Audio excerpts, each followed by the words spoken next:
നമ്മൾ പറയാൻ പോകുന്ന കഥയിലെ വില്ലൻ ഒരു പൂവൻ കോഴിയാണ്. പൂവൻ കോഴി കൂവുന്നത് കൊണ്ട് ഉറക്കം പോകുന്ന രോഗിയായ പ്രായമുള്ളയാളാണ്. പൂവൻ കോഴിയുടെ പൊറുതി ഇപ്പോഴുള്ള സ്ഥലത്ത് നിന്ന് മാറ്റാൻ ഉത്തരവായിരിക്കുകയുമാണ്. ഈ ഉത്തരവിന് ഇടയാക്കിയിട്ടുള്ളത് പത്തനംതിട്ട അടൂർ പള്ളിക്കൽ നിന്നുള്ള ഒരു പരാതിയാണ്. രാധാകൃഷ്ണ കുറുപ്പ്, അതാണ് പരാതിക്കാരൻ.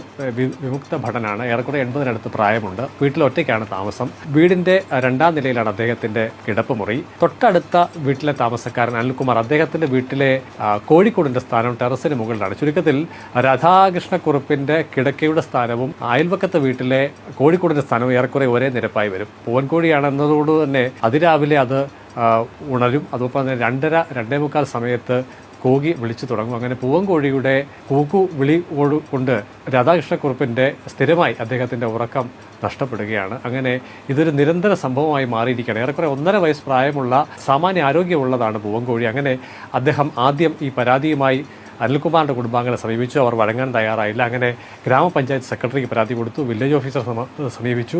അവരുടെ ഇടപെടൽ ഒന്നും ഫലം കാണാതെ വന്നതോടുകൂടിയാണ് അടൂർ RDOയ്ക്ക് പരാതി നൽകുന്നത്. അദ്ദേഹം 2 വിഭാഗത്തിലെ ആളുകളെയും കേട്ടു. പരാതിയിൽ ഉന്നയിക്കുന്നത് പോലെ തന്നെ കുഴപ്പക്കാരനാണ് ഈ പൂവൻകോഴി എന്ന് കണ്ടെത്തലിന്റെ അടിസ്ഥാനത്തിലാണ് കഴിഞ്ഞ ദിവസം ഉത്തരവിട്ടത്. അതായത് വീടിന്റെ ടെറസിൽ നിന്നും കോഴിക്കോടിന്റെ സ്ഥാനം